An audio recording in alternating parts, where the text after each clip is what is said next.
Hey, I'm going to say it now. San Diego is underpriced. Different from everything you hear everywhere else, but I'm going to prove it to you right now.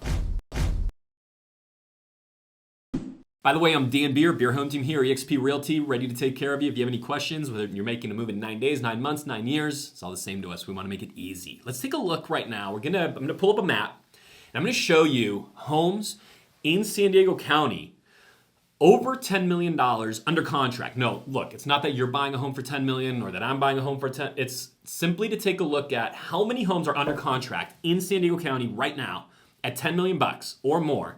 And then we're going to move up the coast as we look at this map. And then we're going to see how does that compare to Orange County? How does it compare to Los Angeles County or the Santa Barbara area? And let's see where real estate is actually more expensive. And of course, you already know where I'm driving at. Those are all more expensive areas than San Diego, but I'm talking significantly. I think a lot of the time locally, we get caught up in comparing ourselves to places we probably shouldn't be comparing to.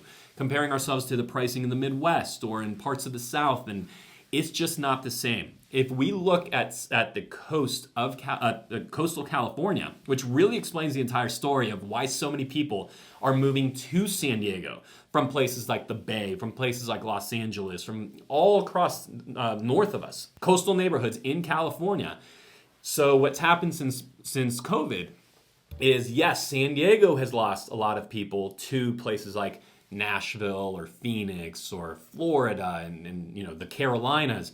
But while we've had that migration out, what's happened to us locally is we're getting the migration in from our Northern California neighbors because we are just that much less expensive. And so for them, we're kind of like cheap living. While for San Diego to find cheap living, yes, we have to go to other places.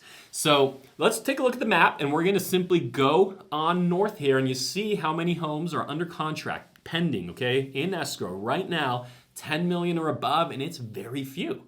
You see that there's just very few. There's a couple right here, and up as you go, you'll spot one or two, but there's really not much. We do not have that kind of a market in San Diego County for the most part, but check out what happens as we enter Orange County. And as we continue to go north, look how many more. I mean, you're talking a completely different world as you enter Los Angeles County. I mean, suddenly the map is just full of it. My call to you is simply this. Make sure you are comparing yourself to who you should be comparing yourself to, meaning as far as our real estate goes, we are comparable to those locations, our California coastal neighbors, and not to locations in completely different geography across our country with completely different weather access and so on. And I just wanted to show you that there are reasons to believe that San Diego, and keep in mind, we do have Mexico to the south. We can't grow that way. We have the desert to the east, we have the ocean to the west, and we have Camp Pendleton to the north. And we have mountain ranges surrounding us from north on to the east side. So we don't have the land to just grow into, and yet we're so much more affordable than our northern neighbors. So just something to keep in mind. What's the conclusion to that? Well, that's where we grab a conversation, we talk about it, and I'm happy to answer any questions personally.